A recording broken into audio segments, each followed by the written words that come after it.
Hi, I'm David Manti with Industrial Equipment News, and with me today is Alan Grau, VP of IoT with Sectigo. Thank you very much for joining me today, Alan. Thanks, David. Great to be here again. Yeah, I wanted to bring you back because the Quantum Apocalypse series, Quantum Computing series, was wildly successful on our websites. It's been viewed more than 10,000 times. So it presented a couple of questions from readers, and I wanted to bring you back and see if you could provide some answers to them. Sounds good. All right. The first question comes from Ryan.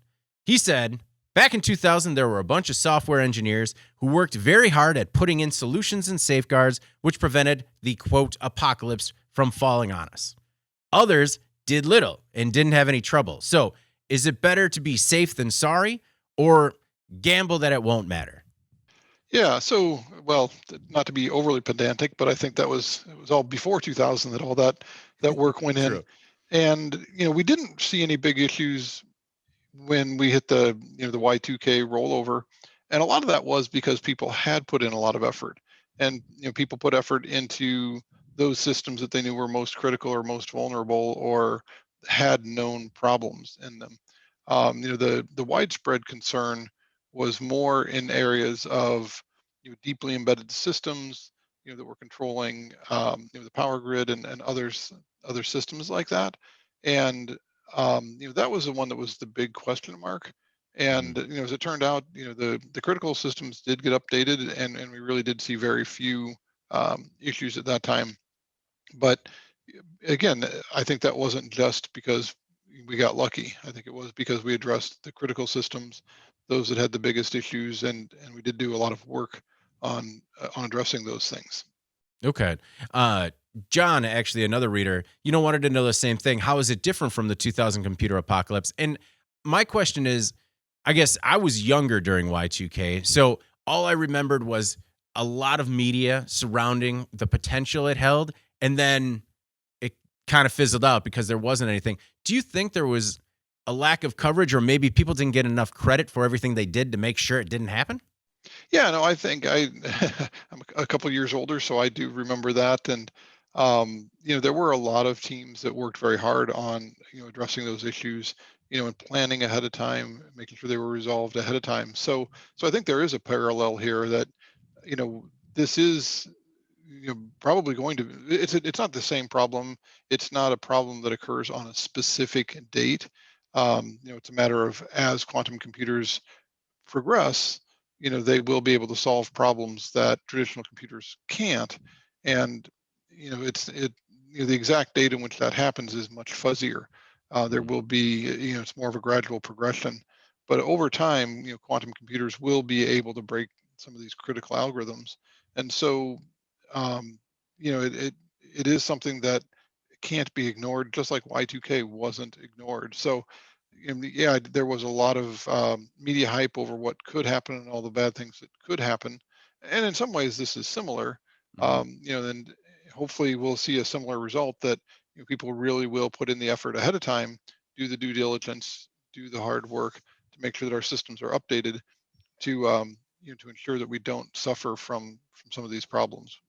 That was the parallel that I drew. It was, we're talking about the quantum apocalypse and the potential of it right now, so that best case scenario, everyone asks a question 20 years later, like, whatever happened to that? Yeah, that would be the best case scenario. Is that going to happen? I think it won't be as clean as the Y2K scenario. I think we have a lot of systems to update. Some of those systems are going to take a long time to update. One of the concerns with quantum computing and the quantum computing attacks is you can do, store now, decode later attacks. So, bad actors could be storing information now that they know they can't break for some time, but eventually will be able to. So one of the questions that the people have to ask themselves, organizations have to ask themselves, is what's the lifetime of this data and how long do I need to keep it protected? And the longer that it is critical that information be protected, the sooner that organizations need to act to update their systems to protect against the quantum computing attacks. Well, talking about that protection, we got another question from reader Hank. He said, For small businesses, which really can't afford to protect against the quantum apocalypse, might an air gap between their equipment and the internet do as good or an even better job of protection and at a tremendously lower price? Okay, so there's a couple of things in there that I think it's worth highlighting. So the first part is they saying, well, smaller businesses that can't afford to protect. Well, that I think I want to challenge that part of the statement. Mhm. At first, small businesses are not going to necessarily bear a heavy cost of updating to protect from the quantum apocalypse or from quantum-based computing threats. They're going to rely on their supply chain. So I think to say that, well, I'm a small business, there's nothing I can do, is a misnomer. If you're a small business, you're going to be getting your services, your computing equipment from other players who will be able to make that investment. So there, certainly will be a need for small businesses to make some updates into their systems, but but a lot of the heavy lifting will be done by some of the larger technology providers, and they will benefit from that. Obviously, there'll be some upgrade costs. So first off, I don't agree with that part of the statement. Okay. And then but then the second question is actually a really interesting one too, and that's, why don't we just use air gapped systems? And as somebody that's been inside of some of these control systems, these factories, where people have tried to do air gaps, what we found is the air gap is almost always a myth. I've seen systems and talked to people that, it's like, well, yeah, the air gap lasts until the security engineers leave the building, and then somebody's plugging in, some other computer into the network to provide a connection so they can access it remotely. And it's really hard in practice to maintain an air gapped network. I mean, the benefit of many of these systems is the connectivity that they provide. So maintaining a truly air gapped network is really difficult in practice. Mhm. Engineers are just, they need to upgrade some software. It's easier to do that, with a direct connection rather than by transferring USB files or things like that. So, um, that's just an approach that really doesn't work well in practice in most cases. There are some situations where, um, there is the discipline in place for very, very sensitive systems, that allow an air gap to be maintained, and that does provide a high level of protection. But even at that, if you're doing things like transferring files with USB devices, USB drives, you need to be very careful that the USB drives are carefully, scanned for malware, because we've seen malware jump across an air gapped network by transferring data across a USB stick. Um, so basic actually, could you give me a brief definition or what an air gap is for people that Yeah, so I mean, the aren't familiar? idea of an air-gapped network is, it's often used in factory control or industrial control settings or critical infrastructure, where there's a network of equipment that needs to communicate with each other, but it's on a completely isolated network that has no connections to to the broader internet or to the corporate network. So so the idea of an air gap is, kind of the from space, right? If you're moving from vacuum to space, you've got an air gap where you transfer through, right? It's where everything is, you can completely isolated, or something like that. So the idea is that it's a network that's completely self-contained, completely isolated, not connected back to the corporate network or the internet in any way. Okay. Okay. But your short answer for Hank is no. In most cases, that's not a realistic approach. It requires a tremendous amount of discipline, and and even at that, it rarely works in practice. In some cases, it has, but it's certainly rare that people actually maintain the discipline to keep the air gap truly isolated. Okay. Talking about malware on USB drives, did you see the story about Peloton and the bikes getting hacked recently or being Yeah, vulnerable? I did actually. So What was your thought on that scenario? And is it just a reality that as we essentially connect everything in our lives, everything's going to have a vulnerability? yes and no, I guess. I think that it's really, really difficult to build a system that is absolutely bulletproof. Hmm. Hackers are really good at finding vulnerabilities. Um, even in devices that have some security protections in place. That said, we can do a lot to raise the bar and make it much more difficult for hackers to break into these systems. As I read the information on the Peloton's vulnerabilities, it seems like there were some fairly fundamental things that just weren't done right. They had they've actually had two vulnerabilities that have been announced recently. One was user data that's accessible over an API. So if you're with Peloton, I actually have a Peloton bike, so so I definitely paid attention to this.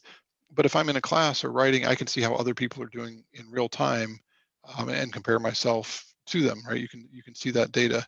So Hmm. the APIs that they had for that were completely unauthenticated, and so they've been working to tighten the authentication around that to make it much more difficult for people to gain access to that. So that was one issue where they just really hadn't done their due diligence on building in appropriate security. The secure boot issue, they had a secure boot enabled, but it wasn't fully set right, so it was easy to bypass.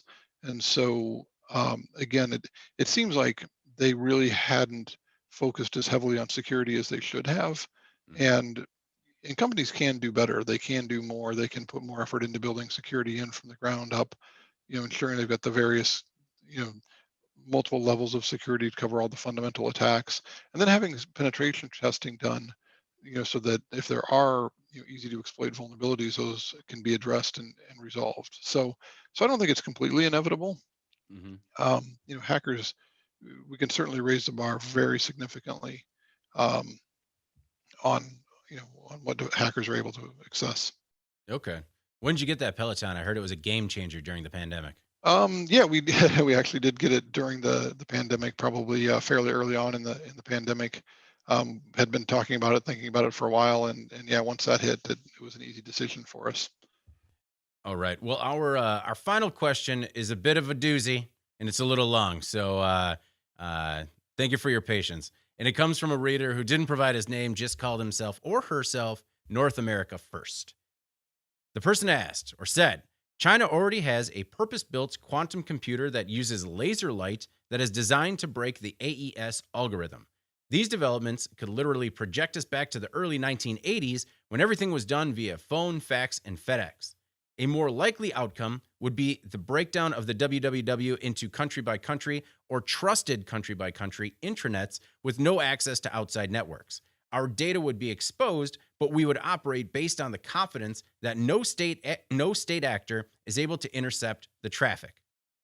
Alan, is this real? Great question. There's a lot there. So I want to address one piece of that first. So to my knowledge and everything that I've read, and I've been in this field for a while, um, quantum computing will will successfully defeat ECC and RSA encryption. Um, Quantum computing really doesn't do much to break AES encryption. So from a pure computing point of view, I don't think that's true, nor do I think China's even if China is ahead of everybody else in all the published reports on where they're at with quantum computing, I can't believe that they really have something that's that far ahead that they can really break, um, a or ECC and RSA encryption. Now, the way people utilize these crypto algorithms is you establish a connection using RSA or ECC to do the handshake, do a key exchange, and then you communicate using AES with a key that's been created for just that session. So you negotiate a session key using ECC and RSA. So if you successfully defeat ECC or RSA encryption, you could use that to potentially recover the AES encryption key and in that way be able to decrypt AES encryption, but you didn't actually defeat AES. So from a technical point of view, um, there's kind of a sideways into defeating AES, but it's really by breaking the key exchange, which is ECC and RSA. So from a technical point of view, that's a clarification that's important. Um, and even if China's a few years ahead of us on quantum computing, they're probably still a few years from being able to really successfully break ECC and RSA encryption. Um, Now, I think, I mean, there are examples of people building private networks. I mean, I think the military is doing some things to have their own private networks that are not running across the same infrastructure as other common internet traffic. So I think for some use cases like that, yeah, there may be some separate networks, but the solution is simply utilize better encryption, utilize the new quantum safe crypto algorithms that are being developed, and the reality of trying to fully create new hardware based solutions or um, fully segregate the internet and the telecommunication networks that it runs across. I don't think that's a realistic approach, just from a financial, investment point of view. And really, the issue is solving the crypto, updates and getting those in place, and that provides a solution to this problem. Okay. It has been a couple of weeks since we last spoke. Have there been any developments in the quantum computing realm that you'd like to update the readers on? I think at this point, really, kind of the next big event is going to be, the upcoming NIST announcements as they move from their round three, candidate algorithms, towards announcing what the initial set of standardized algorithms are. Mhm. Um, but I don't think there's been any other really major updates on the quantum computing space, in the last couple of weeks. Have you looked at those finalists and are you encouraged by what NIST has chosen? Yeah, there was actually one of them that is a finalist. And I have to go back and look at my notes. I think I know which one it is, but I don't want to say without double checking my notes that they have found some potential attacks against, and so it will probably either get modified or or dropped from the list of algorithms that are standardized on. But the rest of them are performing well, in tests, and we are seeing people with strong implementations of these algorithms that are very usable. So yeah, I do think that we are you know getting to a point where we've got a pretty good view into what the final algorithms will be, what the standardized algorithms will be. We've got a pretty good understanding of the use cases, where each algorithm makes sense and where it should be used. So I think things really are trending quite well. The final question I wanted to ask is how did you find yourself in cybersecurity? I mean, like many, did you start on the other side?